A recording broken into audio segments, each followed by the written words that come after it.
Hi, my name is Riley Allen. This is my review of Chapter 17 of Harry Potter and the Philosopher's Stone. This is the final chapter of the book, and it was the culmination of course, the entire culmination of what happened during the book.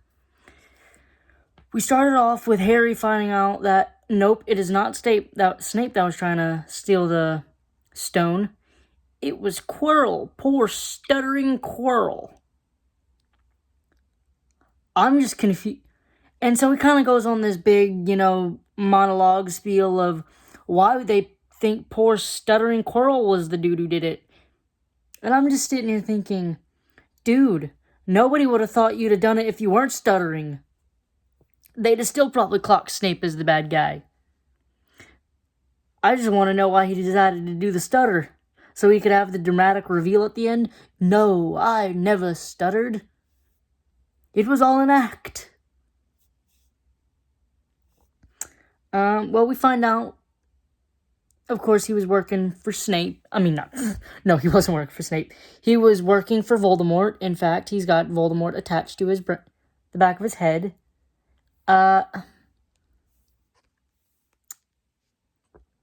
He basically traps Harry, kind of goads him a little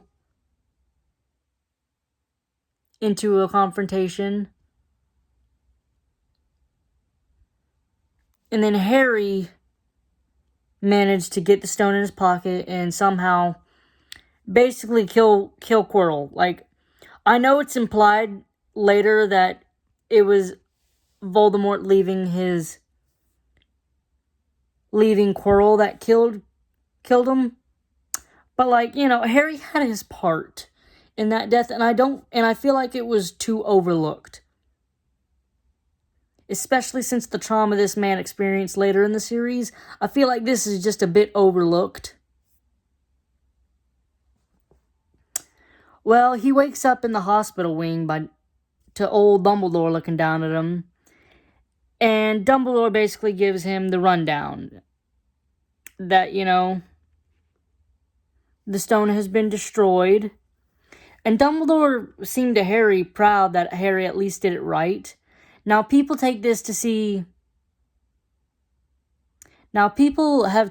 to think that, and even Harry himself says that he thinks Dumbledore meant for him to do it. I just see this as Dumbledore admitting, all right, he already did it.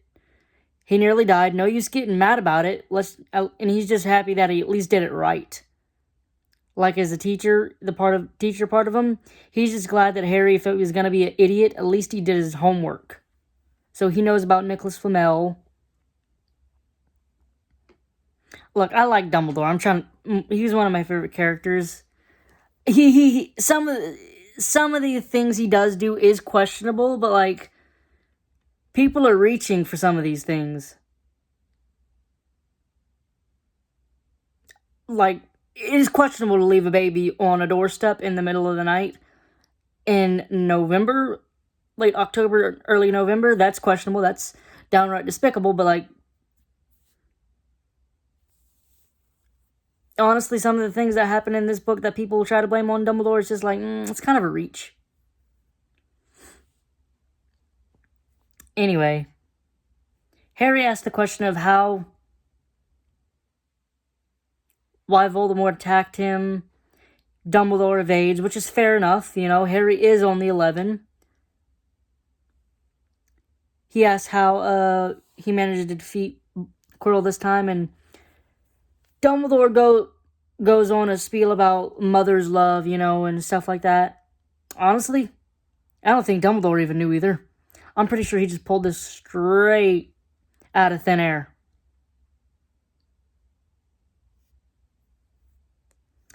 Then he asks why Snape saved his life, and we find out that it was because James saved Snape, and now that he saved Harry, he can go back to hitting James's memory in peace. And I'm just like, that's not the reason. That's not the reason.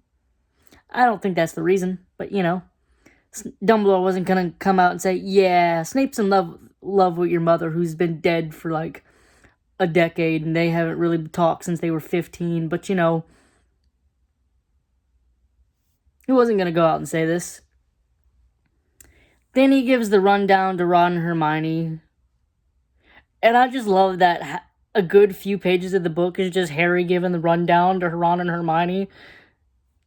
Because this has happened several times where he just basically walks in with Ron and Hermione and says, "Guys, you'll never guess what happened." Then Harry finally gets to go to the feast, and the Slytherins are awarded the House Cup victory. Yay! Yay! Dumbledore said, "You thought," and awards 150 points to Ron, Harry, and Hermione, and another 10 to 50 points each to Ron, Harry, and Hermione, and 10 points to Neville. Now, this is something I thought was funny as a kid reading it. Like, yeah, those nasty Slytherins getting their comeuppance. And now I'm just thinking, dude, Dumbledore's 100-and-some-year-old man beefing with children.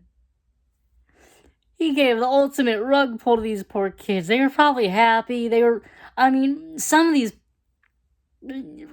statistically speaking, some of those Slytherins are probably just upstanding people who were just trying to get by in life, and they just, they were probably celebrating, yeah, 8 straight years or something like that. Nope. Rug pull. It would have been fine if Dumbledore proceeded to give the points while Harry was on the hospital wing instead of right at the end. Because it just... Now, this is something I'm not going to defend Dumbledore for. That is downright despicable. That is petty.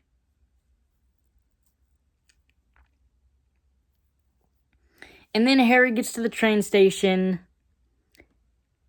And Harry's basically happy to go back to the Dursleys because even though he's not allowed to use magic at home, the Dursleys apparently don't know that, or Harry thinks they don't know that. And, so he's trying to lord that over him. But I'm just sitting there thinking, why wouldn't Petunia know that he's not allowed to use magic? Was Lily allowed to use magic back in the day? Is this a new rule? Or did Petunia just assume that the rule has been changed? I don't know. Because I feel like Petunia would have brought it up like, something like that. And that's how the book ends. The final confrontation with Snape was really good. Snape. Quirrell was really good. And I did like the caveat of, in the trap of the Mirror of Erised, where you can't get the stone if you want to use it. Like, Quirrell couldn't get the stone because he wanted to use it to resurrect Voldemort. But Harry, who just wanted to protect the stone, he got the stone no problem. And it makes me wonder, did Dumbledore put a failsafe for Nicholas Flamel? Imagine Nicholas Flamel going to Dumbledore, "Hey man, I need my stone back." "Oh, sorry bro. I put a failsafe. You can't get it. You want to use it, so you can't have it." Dude, I created that stone. What do you mean I can't have it?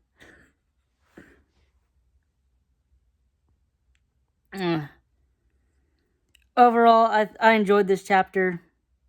I'm giving this an 8 out of 10.